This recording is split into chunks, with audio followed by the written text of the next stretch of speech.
What's up, everybody? Welcome to another episode of Respect Her Game. I'm Laura Stickells. Annabelle Hasselbeck is back in studio after being in Seattle for 2 months now? Yeah, so happy to be here. Happy to finally see you in person. So this is awesome. Yes, welcome back to the studio. We'll also have Alexis Downie on in just about 20 minutes or so. She's the host and content producer for Duckstream, which is the 24/7 audio network of the Anaheim Ducks. And I actually cannot believe it, but the NHL preseason starts on Saturday. And I just wrapped up baseball. I literally just did my last game for the Woo Sox on Sunday. So the seasons turn around quick, goes from summer to winter like that. So I'm excited to get back into hockey. Looking forward to talking to Alexis. But yeah, the last Woo Sox series, it's always bittersweet. Yeah, tell me about that. Your last game, why was it bittersweet?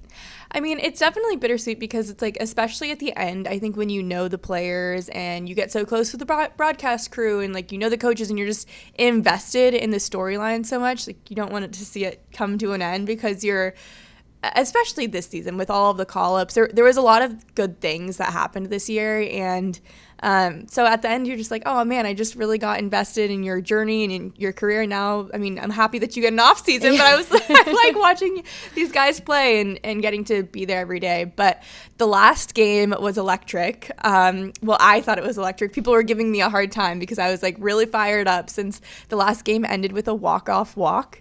I brought my scorecard because I knew we were going to talk about the game. Let's see it. I brought my scorecard so I could go through the ninth inning with everybody because even just my thought processes as this was going down. So we enter the ninth inning. The Woo Sox are down 0-3. And Von Grissom comes to the plate. Also, just keep in mind, the Woo Sox had not been able to score any runs the last couple of days. They were just really struggling to generate some offense. So Von Grissom comes to the plate, hits a single. And you're okay. Here we go. All right, we're moving. Then it's Jamie Westbrook, also singles. Tyler Miller strikes out. So you're okay. 2 runners on first and second, 1 out. Tyler McDonough walks, bases loaded. You're okay, maybe there's something here. The go-ahead run is at the plate. And so I'm looking ahead at this point. I'm who do we have coming up? Reese McGuire, Corey Rozier, Roman Anthony, who was just named the #1 prospect by Baseball America earlier that week. And I'm oh, that would be such a great storybook. I think for the season, the #1 prospect hits the walk-off grand slam. So I'm, kind of looking through and starting to write down some post-game questions if it comes to it. And then I look ahead and I'm oh, wait, Chase Mydroth is after Roman Anthony. He's the only guy in this lineup that has been on the team the whole season. And he leads AAA in on-base percentage. So you're if bases are loaded, that is the guy you want at the plate. Not only because he's the most likely to actually drive in that run, but also because he's been there all season long and he's just a great character. He won the team MVP award earlier that week. So you're oh man, I'm I really want this for Chase Mydroth. Anyways, so bases are loaded. Let's see. So Reese McGuire walks, drives in a run. Corey Rozier singles. Roman Anthony, you're wondering, is he going to win this game? Because at this point, it's 3-2. You're okay, Roman Anthony could win this game. Nope, he singles, bases still loaded. You got to do the play-by-play. You got to move you up in the booth, Laura. You're good at this. Chase Mydroth comes to the plate. 4-pitch walk. It was amazing. I was so happy for him. He's 3rd in all of professional baseball in walks right now this season. He has 104, which is just crazy. But it just kind of felt in the moments the season was leading up to this, especially for Chase, who I know has worked so hard this season. And he's one of my probably underrated players in the Red Sox organization right now. So just happy for him. The team was so fired up. It was such a fun post-game interview, and it just felt like the right way to end the season. A walk-off walk. That's awesome. Walk-off home runs, walk-off grand slams. Too cliche. Yeah, that's not what I thought you were going to say, but that's so good. And you named a lot of names there, and I was going to ask you, what player should New England fans keep their eye on, coming out of this Woo Sox season? Do you have another guy that you think we should keep our eye on? Yeah, well, I was going to say definitely Chase Mydroth because he's super scrappy. The players that he looked up to growing up were Justin Turner, Dustin Pedroia. He's a smaller, undersized guy, just a really scrappy middle infielder. I see him playing second base at the next level. And he is a solid defender, and he gets on base. He does his job. He stays within himself. He's not hunting for those home runs, and just a really nice guy too. So Chase Mydroth is my position player that you should look out for. And then pitchers, I would say Brian Van Bell. He started the season in the rotation, and then he was put on the development list in May, and he made this like really big change actually to his pitching motion, or just to his mechanics. He moved his arm slot from a low 3/4. He's ready. So from like a low 3/4 to more of like a sidearm. Yeah, low 3/4 to more Let of me like go a find sidearm. you a baseball really quick. Like a low 3/4 to more of a sidearm.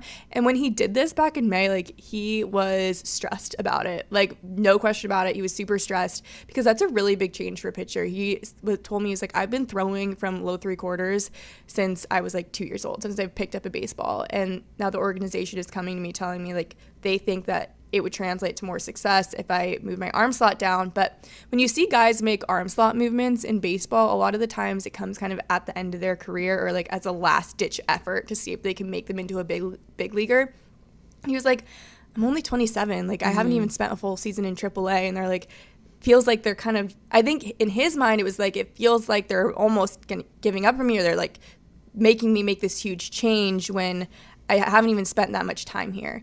But he decided to go ahead and do it, and it made the world of difference. He became super confident. His velo even went up a little bit, and he actually switched to the bullpen too, because when he came off the development list, he started pitching out of the bullpen at first, just to like build up again. And he was like, I actually love coming out of the bullpen. He's like, I've been I haven't even realized it, but I think just like being a starter for my whole life added some added stress that like that week, you know, the week leading up to it, you're just studying the lineups that you're going to face that next week, and it just like kind of weighs on you, whereas when you're a reliever, there's more of that freedom. So coming off the development list, he was one of the Blue Sox best pitchers.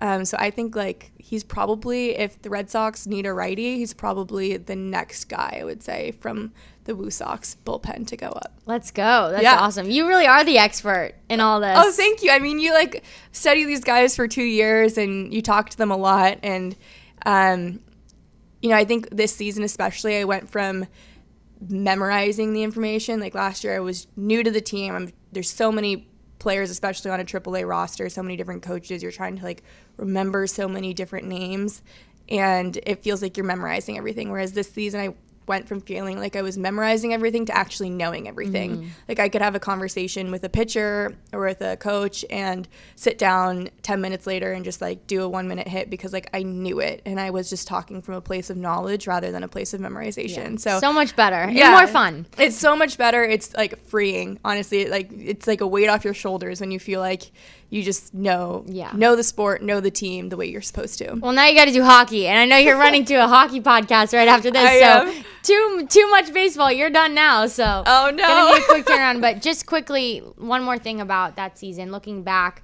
was there a really funny moment, or like a favorite play, or just something that sticks out to you from that season? I mean, I would say there's a couple things. I think all of the call-ups really stick out to me. Like I would say especially Cam Booser's call-up. He's 31, and he finally got his call-up at 31 after having such like a difficult career. Like he struggled with serious back injuries and addiction and retired from baseball for a period of time, and then came back and ultimately was finally like able to make his big league dreams come true after just like when he resurrected his career, he was just like, I'm just doing this just to kind of see. Like he was just doing it because he realized he loved and missed the game, and then it turned into a big league career for him, and he's been a really important part of the Red Sox bullpen this season. But also Nick Sogard's call-up, like he's been grinding in AAA forever, and he's one of the nicest guys. And to see him not only get the call-up to Boston, but also like stay there for the end of this season, I've been really happy for him. So those are two like more meaningful stories. And then I would say one that I'm just never going to forget, and we probably don't have time to get into the whole story on this podcast, but I was the reporter that talked to Tristan Casas during his rehab stint when he said that he felt like he was getting stabbed in the ribs with a knife every time he made contact with the ball. And that tweet that I posted after he told me that went a little crazy, Laura. as you might expect. So anyways, that was definitely something I'm not going to forget. A couple days I won't forget. I had to make a couple radio appearances on WEEI talking about the conversation I had with him, like detailing everything he told me. But no, that was a whirlwind. But you never think that something like that is gonna explode the way that I knew it was going to when he told me. Oh, you did know. 100%. I knew that was gonna go off, and I actually I confirmed it with him in the moment. I was like, you still feel this way, like you still feel like you're being stabbed in the ribs with a knife. He's like, yes, I still feel this way. Well, good thing you double checked. I double checked. Yeah. I went back and I checked my transcript a million times. There was actually a girl shadowing me that day. I'm like, you're just confirming. You're like, just checking. This was said. And I was like, and I was even remember talking to some of the other reporters on the broadcast team, like, this is gonna go wild. Like, is this something that really should be tweeted? And they're like, yes, it's literally your job. But I'm just in the mindset too. It's I also work in part for the organization. I work for Worcester, so I always have that in the back of my mind. But everybody was like, no, you got to tweet that. You got to put that out. So I did, and went wild. It did go a little bit crazy, but that's definitely not something I'm going to forget. Yeah, that's awesome. Well, I'm glad you had an awesome season, and that team should love you because you love them, and it's cool to hear just the support that you have for them. So really cool. Thanks, Annabelle. Well, another team that we have a lot of support for on Respect Her Game is Boston College Football. Roll Eags, baby. We're officially adopting them as the college football team of Respect Her Game. When it's us. Yeah, exactly. Because that's the power we have. When the two of us are on the show, they are the official college football podcast of Respect Her Game. Now, unfortunately, they did lose this week. So they dropped to 2-1. They lost to number 6 Missouri at Missouri.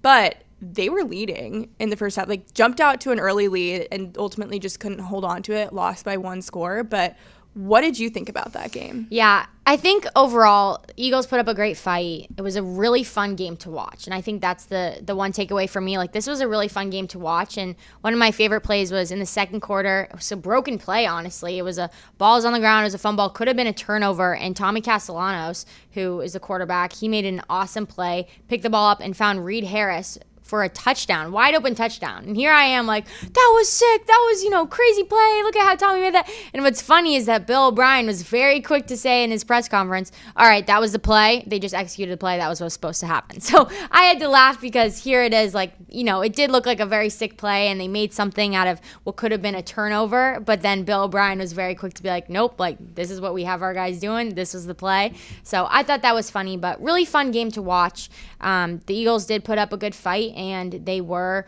they were in that game for the majority of it, and then we just couldn't hold on to the lead. So definitely a bummer to lose that one, but I actually was on campus the other day and ran into some of the guys, and they were just telling me how exciting it was to play in that atmosphere. They said it was almost more there was almost more energy than there was at the FSU game, which is crazy. You'd think Florida State would, have the wildest fans, craziest atmosphere, but they said comparing the two, the Missouri fans, they must have been tailgating a lot longer than the Florida State fans is what some of the BC guys told me. So just fun for them to be able to play in that atmosphere, and that this coaching staff at Boston College is going to have them turn around and make those changes for this weekend.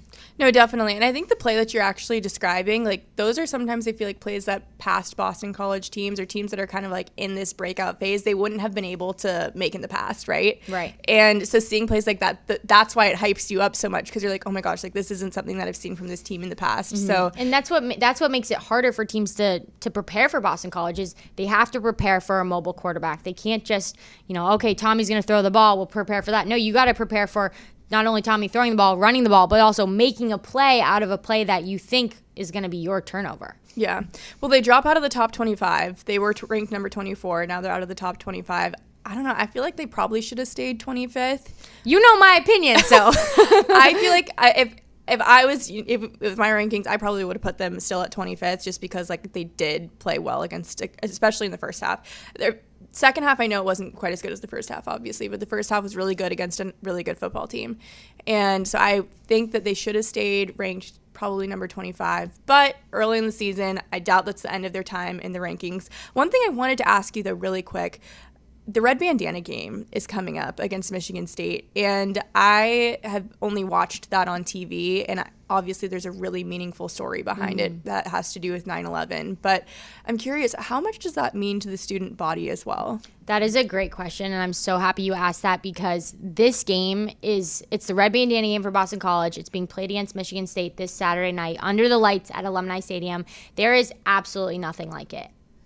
Teams across all Boston College sports play in this red bandana game. I was fortunate enough to play in a few of them throughout college, and there's just a different energy on campus that whole week really leading up to it. You have gear being thrown out everywhere. You have red bandanas being given out at tables. It's all over the marketing, all over, signs on doors about this game. And it's really special because you have the opportunity to honor the legacy of Wells Crowther, who went up in the towers in 9/11 and saved dozens of lives that day, who was a Boston College alum. And not only was he a Boston College alum, but he played lacrosse, which was so cool for, at least for me and my team, because being the women's lacrosse team at Boston College, we don't have a men's team. So it was really like our responsibility and our honor to be able to wear that and have that red bandana game as a lacrosse team and honor him. So for it to be football, there are thousands of people that will be at the game. I think it's sold out. So I was scrolling on Twitter the other day. I saw it was like sold out. I was like, oh my gosh, I got to get my ticket. Are you going? I'm going this Saturday, going with a bunch of my friends. And no, you're right. Like there is a different energy in Alumni Stadium when it's the red bandana game. And I think there's a level of selflessness that just overtakes just as a player, because you are reminded of the sacrifice that Wells did going up in those towers and saving those lives. And it's not the same because it's just a sports game, but the goal is to reflect his selflessness and his courage and what he did for those people in your game by taking care of your teammates, having each other's backs, being humble, playing for your team, and like really just leaving it all out there. So it's a really special time. It's fun to dress up in the red bandanas. Wells' mom gets honored at the game. It's very emotional. It's a really unique and special thing to Boston College. And so just proud to be an Eagle and so excited for this game coming up. No, it really is just like such a special way to honor that story. Obviously, like there's so much sadness involved in it, but it's also just like the messaging behind it and the meaning for it. I'm just so glad too that like the students who weren't alive at the time of 9/11 like still really buy into it and like understand its significance. Like it's really impactful, and I'm glad to see that you guys are still doing it, 23 years later. So. Yeah, it's the 11th annual game that Boston College football has done with the red bandana game, and it really is taking over the entire school. Like almost all of the sports teams do it. They wear a 19 patch on the jerseys. For lacrosse, this was our first year, the last past year that I just graduated from. We had red bandana uniforms, which is like so cool, especially for like a women's lacrosse program to be able to have that. I saw those. They were pretty sick. So sick. And I actually got to keep them because I graduated. So I have it in my room, but just so special and a really unique thing to Boston College. And it's on us as Boston College Eagles to uphold his legacy and to just be selfless and be courageous like he was. No, you guys are definitely doing a good job of it, because even when I was in California, I even knew what the red bandana game was, and that's the whole thing. It's to spread the messaging. So yeah, definitely if you don't know about the red bandana game or the story of Wells, definitely go check it out, because it is a really meaningful story, and it says a lot about what you said, his selflessness. Mm-hmm. So thank you to Wells for all of his bravery and everything he did on that day. Okay, so we're going to make a transition now, though, to A'ja Wilson. Yes. So she becomes the first WNBA player to reach 1,000 points in a season. Baller. Baller alert. We need like a button. Baller alert. Well, it's amazing because there's been so much talk about the rookies this season with Caitlin Clark, Angel Reese, even, Cameron Brink. But A'ja Wilson still proves that she is the best player in the WNBA, hands down. And she is so selfless, like truly so selfless, always giving recognition to her teammates, to even her competitors, to the players that came before her. And you can really see that too in her post-game locker room speech. Yeah, I love that. And I think we both watched it separately and then texted each other after we watched it like, oh my gosh, could you believe that? And it's really cool because there are a lot of players that hit accolades, like that. And maybe not all of their responses are like that. But I mean, this girl, she was weeping. She was crying. She was saying, just to, paraphrase what she was saying, like, you guys, to her teammates saying this, you don't know how much you mean to me. There are some days, when I hate coming in as Asia Wilson, and I come to work and I see you guys smiling. I'm so grateful to have teammates like you, just as she's just hysterically crying. But it just shows you the weight of, this is not me. This is not my accomplishment. This is our accomplishment. And that's a really cool feeling. Even for girls who probably didn't even play a lot of minutes in that game, she's saying that to all of her teammates, right? She's saying, like, just your presence is making me who I am. She literally said that. She said, when I come to work and I see y'all, it changes my whole outlook on life. So moving, so cool to see that was her response. And yeah, her teammates were jacked up for her. You could see in the background of the slow motion videos, they're like jumping up in the air because they know that's her 1,000 point. And it was a contested shot. That was the funniest thing. Her 1,000 point, like, wasn't just like, a freebie layup or a free throw. It was like a kind of contested jump shot. Somebody was in her face. I was like, okay, girl, let's go. I'm really glad that she got it at home too. She got it in Las Vegas, so she could be like cheered on by her home fans and everything. But yeah, speaking of that locker room speech, like, it's just so clear that she has so much love for her teammates as well. And like, everything that you go through as a team really brings you together. And speaking of love is in the air with Asia Wilson. Oh, yes. That was good. I was like, what do I not where know? Are we going with this? Are you revealing like a boyfriend? Like, what's going on? No. Yeah, I'm hard launching on the Respect Your Game podcast. This is Laura hard launching on But Respect Your Game. Who does need to hard launch on the Respect Your Game podcast? We should get them on, do their reveal, is Asia Wilson and Bam Adebayo, because they're dating. There's been rumors of them dating since before the Paris Olympics when they were at USA training camp. And then they were spotted together after her 1,000th point in Indianapolis. That's a pretty big moment. Yep. And you want to share that moment with someone who you probably like. Yes, but I mean, the tweets. So Bam Adebayo puts out okay, here's one. Hope everybody finds 1,000 reasons to smile on this lovely Sunday. Obviously, she scored 1,000 points, but do you notice anything else about this tweet? Probably the A with the apostrophe. Yes, that's what Ante actually pointed out to me yesterday. I didn't realize that until I just looked at it again. I didn't notice it until Ante pointed that's out crafty. to me. I don't know if I would be that like crafty. It's like, I'm like, that's like Taylor Swift level. That's Taylor Swift level. That is so clever. Yeah. I love it. Also just like two great centers as well. Power I love couple. it. Power me? couple. He also posted another tweet that was just like unanimous with the apostrophe after the U. Okay. I think that was after. So now we're just doing like the letter apostrophe is like my girl. Exactly. That's his way to shout out my girl. I feel like so that was after he posted the unanimous after she first broke the record, and then 1,000 reasons to smile, I believe, after she broke 1,000 points. So yeah, I love that. I love that for them. I hope they hard launch soon. I want to see pictures of them together. So I'm gonna shout you out when they do. Yes, exactly. Laura called it. Yeah, please tag me in it, because she went through the tweets. She found the tweets. She found the ins and outs of all the secret codes. Yes. And okay, speaking of WNBA, we have got like probably 2 minutes left here. So I think we might have time to do like 2 outfits or so. So if you're listening for this though, this is a new segment that we want to include called Fit Check. Fit Check, where you guys can like DM us outfits that you see on Twitter or Instagram of athletes, walk-in outfits or whatever they're doing. And then we will grade them. We will analyze them and we will grade them. So this one is Gabby Williams. She's plays for the Seattle Storm. And what do you think about this outfit, Annabelle? She's got the leather shorts going on. Mm-hmm. She's got a big oversized green jacket. I do like the green jacket, Seattle Storm. I like when you kind of like match your colors, match like the team colors. So I do like it. It's kind of casual, but also dressy in the same sense. So I do love the shades. I'm like, you know what? It doesn't make sense because you're indoors, but I do really like the shades.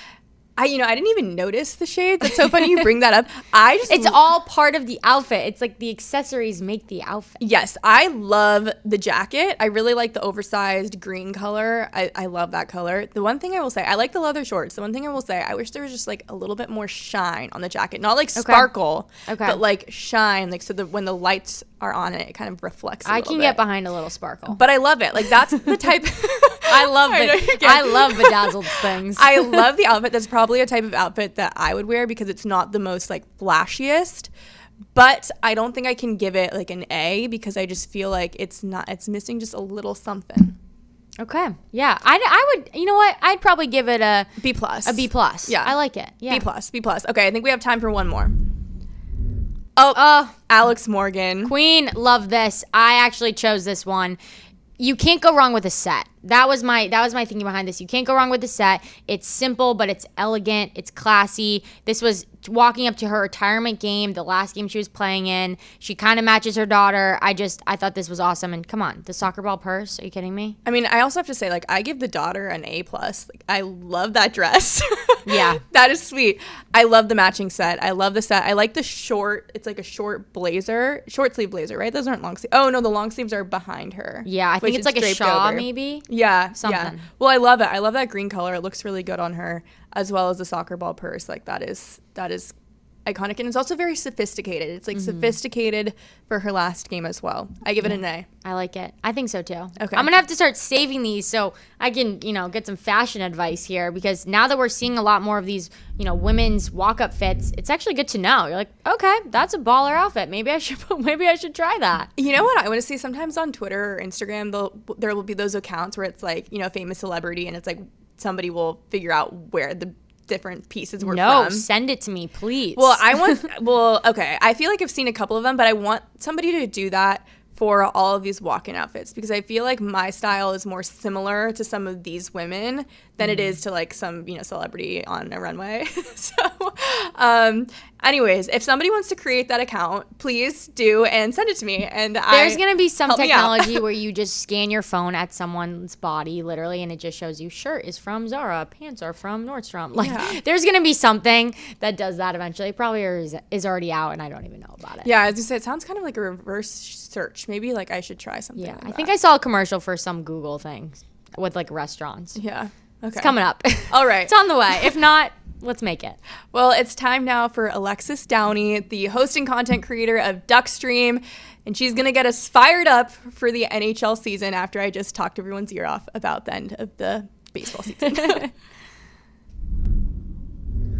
Alexis Downie now joins the show. She's the host, reporter, and content producer for Duckstream, which is the 24/7 audio network of the Anaheim Ducks. Alexis, thank you so much for making the time for us on what I know is a super busy week for you, because training camp, you said, starts tomorrow, and the first preseason game is actually on Tuesday, which I cannot believe because I am just wrapping up baseball season. But what is this time of year like for you? First of all, thank you for having me, but it's been really crazy, especially because we're also launching a new TV network this year. So in addition to all of the buzz around training camp, doing interviews and whatnot, we're also trying to figure out what that looks like, here in Anaheim for this season. So really exciting, just quite a bit of work left to do before the season gets going. Well, launching a new TV network is a huge undertaking. So what has that process been like from your standpoint? Like, what's your involvement? Yeah, we're still trying to kind of figure that out, but I'm definitely going to be doing some content for the network. So we're going to be on Victory Plus, which also the Dallas Stars are going to be a part of this season.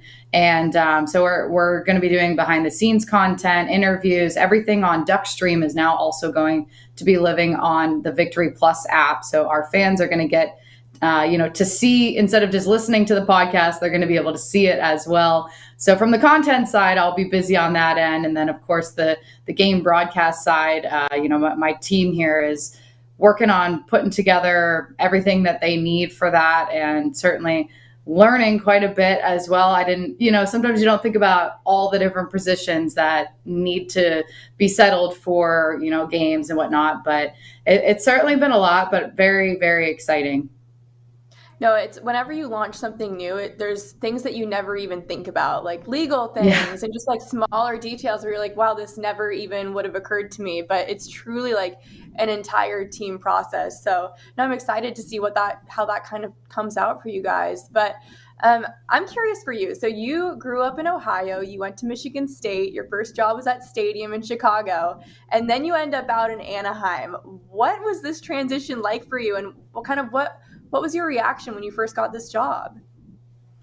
I was so excited to take on this new journey out to California and be a part of the Ducks family. And it has been nothing short of amazing. Honestly, I've loved my time here. I've been here for 2 years, but yeah, certainly never thought I would end up in California growing up in the Midwest. I mean, I did some internships on the East Coast, so I spent some time there as well. But getting the chance to move to California, I was really excited about the new adventure. And I love to ski, so I knew the mountains were close. I love the beach. So the lifestyle here is a great fit for me as well. But yeah, it's been so awesome being here, and just something that I can't say I ever thought my sports journey would bring me here, but very lucky that it did.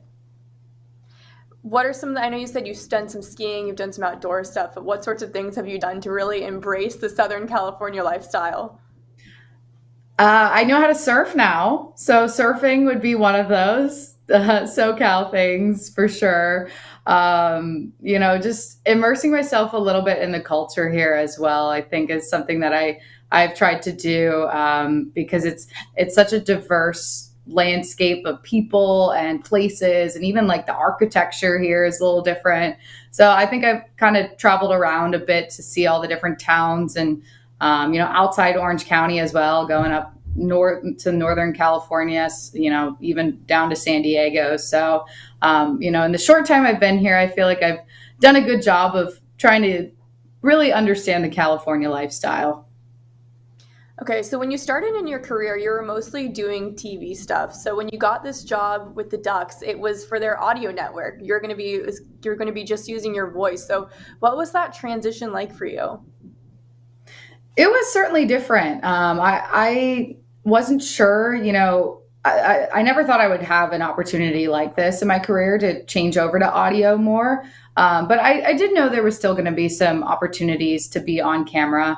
But it was a learning curve. And I feel like it still is, because when you're doing a podcast, when you're doing that, just the audio side, you learn that you can just be a lot more relaxed. You can kind of just talk, really, because I mean, you're not all the time just within time frames and things like that, like how you are on TV. So relaxing, using more of my personality, just being a little bit more of who I am, was something that I feel like has been a fun challenge for me to learn over the last 2 years. And I love it. I think it's such a unique platform that we have here in Anaheim, and I know our fans really love it as well. And sometimes there is like a nice no pressure. Oh, you're not on camera. You don't have to, to do this real quick. You only have 15 seconds for your segment. So I have a lot of free reign to do what I want, make the podcast what I want, that type of stuff. So it's been awesome. So you guys are just launching now this new TV network, but you were the reporter and host that launched this audio network that helped launch Duckstream. So what was it like to launch this from the ground up? It was amazing, and I'm so proud of where it is. And I mean, it was a huge undertaking, but I have to give so much credit to my team. We're a small team of three. My boss, Joey Liberatore, is the one behind this whole concept. He created it. And, he's been someone that's been amazing to learn from. He knows all the technical stuff, but he also has a broadcast background. So that really helps in my role. And then my producer, Stephen Bell, he's been so helpful to me, helping, with all of our shows, because like I said, we are a small team. I do a lot of my own editing, a lot of different things that maybe, talent might not be doing all the time. So we're so proud of where it is, and there's so much more to come with it. So it's just been so exciting, to be honest. I know you've talked about some of like the parts that are nice about doing radio broadcasting, which is like you don't feel quite as uptight. You feel like you can relax a little bit more, but it also comes with its unique challenges. So what are some of the things that you didn't necessarily expect when you first accepted the position? That's a great question. In terms of the game broadcast, now that I'm a part of that as well, I'm on the pregame show, the postgame show, and then in game I give reports. the descriptive side of radio, because people can't see what you're talking about, even in our podcast, if it's not on video, I always try to add a little bit more description about what I'm talking about, set the scene a little bit. And that's something you don't really think about at first, but you're like, oh, well, obviously they can't see this. So you do need to describe it a little bit more. So I think that was kind of a challenge a little bit. And then also just, I think for me was coming into my personality a little bit more, because like, as I was saying, it is a platform where the Ducks want me to be who I am, to share my opinions. So I think doing that in a place where, I mean, my listeners can't see me necessarily, so they're just used to hearing my voice. So it's funny, whenever I meet people, they say, "Oh, I can put a face to a voice now too." But yeah, it's had some challenges, certainly, that I feel like I've had to work with. I actually love listening to hockey on radio. It's a challenging sport to listen to on radio for sure, but I feel like it's good for my imagination. That's what I tell myself, at least. So yeah, no, I love listening to hockey on radio. But you were also one of the first female analysts. You were actually not one of you were the first female analyst between the benches on an audio broadcast for the Anaheim Ducks. How did that opportunity come about for you? That was a dream come true moment. It was something that we, at the beginning of the season, in my first year, we were talking about this new theme night that we were going to have, Women in Sports Night. And when we were talking about what my role would be in it, I just kind of pitched to my boss, "Hey, why don't I go on the broadcast and be between the benches?" Because it was something you've started to see more females in that role. And it was something that I thought, hey, I could do that too. So it got approved, and I was given the opportunity to do it that night. And, very proud of myself for pitching that and not being scared to pitch it, speaking up and shooting my shot, basically. That's something I feel like I've done a lot of in my career. And I hope that there are more of those nights to come between the benches, but that was something that I really will never forget. Okay, I have a couple of questions about this. Shooting your shot in this industry, like it can be nerve-wracking for sure. And sometimes you feel like you're speaking out of place, or you feel like, am I thinking too highly of myself or something when you do want to pitch yourself for a bigger opportunity? What's your advice for somebody that does want to be able to pitch themselves for an opportunity within their company? I say just go for it. And it's important to have people around you that are supportive of you. So I always take the approach of, okay, get the support from those people that I work with, or whoever they may be. And if I have that, then it kind of makes me feel more comfortable in pitching those things that maybe other people haven't even brought up. So I think it's a big part of being in the sports industry. One of the things I always like to say is, you don't grow if you are always comfortable. You have to put yourself outside your comfort zone in order to grow. And I think that's something I've really taken with me a lot, and it has helped me. Of course, I've got my nose here and there, and you just can't take it personally, because that's just how it is sometimes. So just going with it and being confident in your skills, yourself, really goes a long way. And I think that helps people trust you a bit more, in the sense of, okay, I know that she can do this. So like I said, it's good to be uncomfortable sometimes. I love that you said that too. We have a lot of younger listeners that listen to this show, and something that I always like to share, especially to people that are just starting out in this industry, is like, I get nervous before I go on camera sometimes, or before I do something new. Like, I know if I was in that situation where someone's like, "Okay, Laura, you're going to be behind the benches today for the Bruins," like, I would be nervous for sure.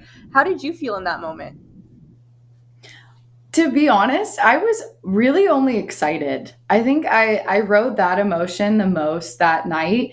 And I didn't get nervous until I was walking down there through the locker room, climbing over the benches to get in that position.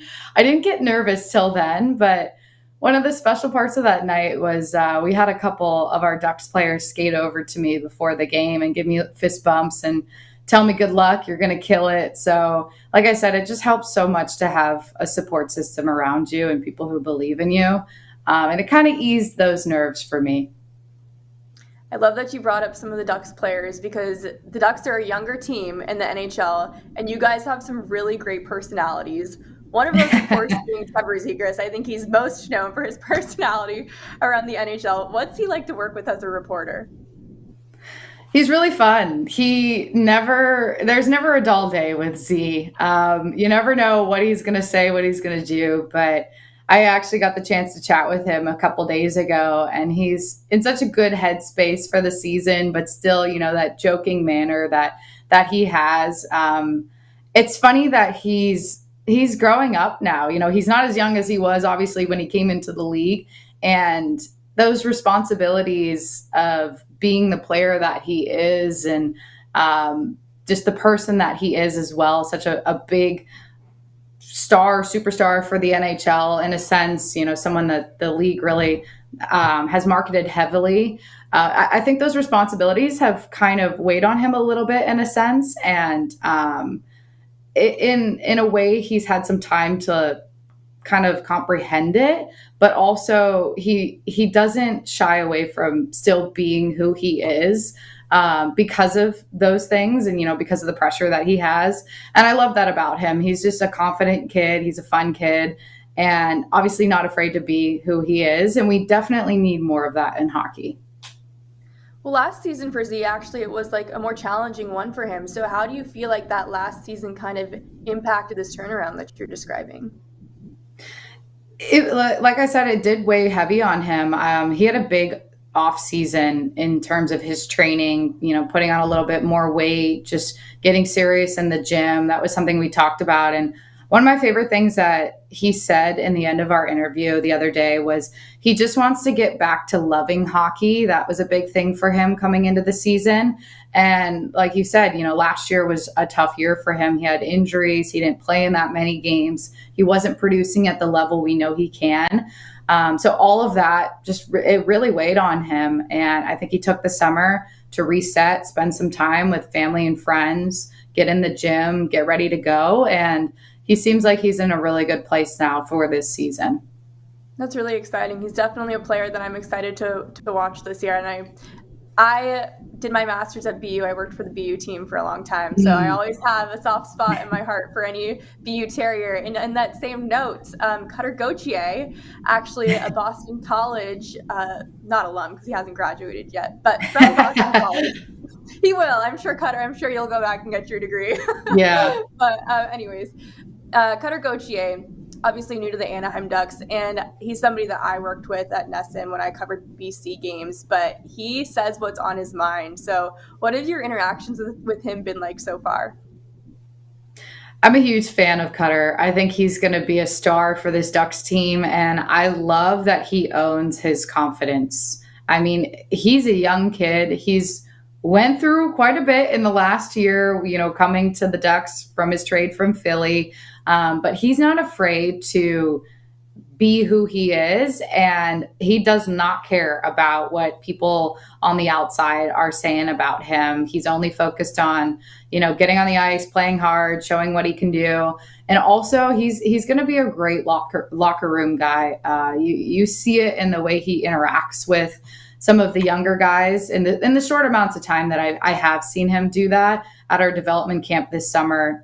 He was someone that you could tell was really trying to soak everything in, but also be there for all the other guys that were on the ice with him. And I love that. I just think he's got exactly what it takes to be in this league and to be a star. Obviously, it's a little early to say that, but I have full confidence that Cutter is going to be he's going to make a name for himself in this league. Yeah, he definitely has a big personality, and he has thick skin. And if you're gonna have a big personality, you need thick skin. So I do think that the sky is the limit for him. I'm excited to see what he does in Anaheim. But it's truly just a younger team in general, like I said earlier. And hockey in the past has been known for players not necessarily showing off their personalities, but I feel like we're starting to see a turning point. And I think Anaheim is one of those teams and one of those locker rooms that's kind of like ahead of the curve a little bit. What How would you describe like the way that the players in that locker room have kind of embraced the media? Yeah, that's a great question too, because I mean, our team is so young, and there's still a lot of prospects that are going to be coming up through this season and making their debuts. I think they know where they're at and they understand it. But even though they're so young, they want to win. They're not happy or satisfied with how the last couple of years have been. Not that some of those guys haven't been on the team, but you think of a guy like Leo Carlson. He was, in his first year last year with the team. A lot of expectations for him.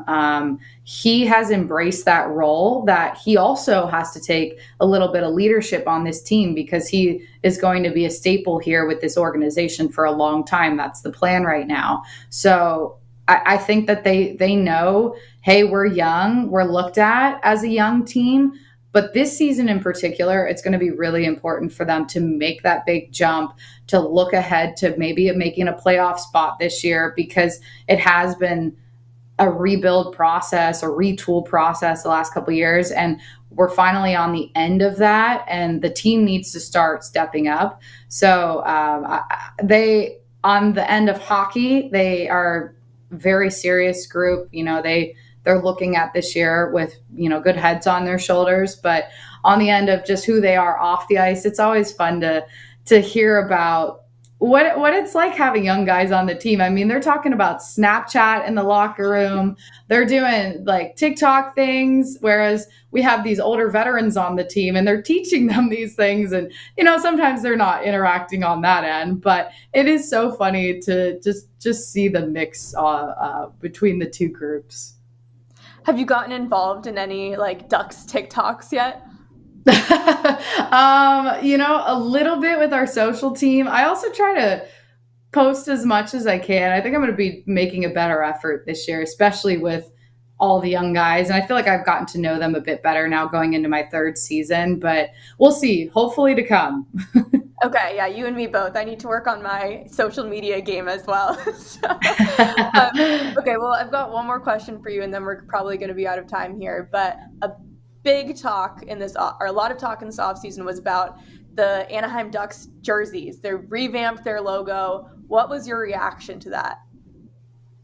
I love them. It's a lot of orange, but I get it. I mean, we're in Orange County. We want to rep this place that we live, this beautiful place that we live. And that's exactly what these uniforms are a representation of. They added a sparkly gold. That is probably one of my more favorite parts of the uniform. And you really can't be mad about the fact that they went back to the old logo. That was something our fans have been asking for so many years. So people are thrilled to see it, even though it has that revamped look. It's a fresher style to it. And I actually got to see the away uniforms just over the weekend with the rookie face-off tournament. And it's the white uniform, not the all orange. It's white with orange and the gold and the black. But they look so good. And I can't wait to see the all orange at Honda Center, on opening night. That's going to be awesome. Well, Alexis, thank you so much for making the time. I know this is a busy week for you, like I said at the top, but we appreciate it and I wish you good luck this season. Thank you so much. This has been so fun. Thank you so much to Alexis for coming on. I know I needed to be warmed up for the NHL season. Well, maybe cooled down would be a better phrase for it. Whatever. I needed to get into my hockey mind again. So thanks to you so much for Alexis for coming on. And now, Annabelle, it's time for us to switch to our wins of the week. Yes. I know we talked about it a little bit yesterday when we were planning, and we both have the same win this week. And it's actually a win for our producer, Carolyn, who got an amazing job at Chicago Sportsnet. it. We're so happy for her after 2.5 years at NESN, where she worked on the betting shows and she's worked on the podcast, including Respect Her Game. She's getting to go home to Chicago. And Carolyn, you've certainly earned this opportunity. It's been so fun getting to work with you on this podcast. Just thank you so much for always helping give us a platform to be able to talk about women's sports, be able to talk about our careers as well. And congratulations to you. I know that it's not always easy going to a new city away from your family, so I'm so happy that you get to go back and work for some teams that you grew up rooting for. We are so happy for you, Carolyn. I know there are so many things that probably have gone over my head that you've saved my butt on with this show, and this being the first NESN show that I've been on, and just so thankful for your kindness and your patience with me, because you do a lot behind the scenes that people don't see on the show, so we are so grateful for you. And we have a little thank you card and then something behind Laura, just some you want to go? You want me to grab that? Yes. Sorry. Just some little purple, because Respect Your Game, we got the purple labels here. Some purple flowers for you. So when we're done with the show, we can't wait to give you a big hug. So Carolyn, thank you so much. You've been awesome. All right. So with that, we thank you for watching another episode of Respect Her Game. We'll miss you, Carolyn, but the show will go on, and we will see you guys next week.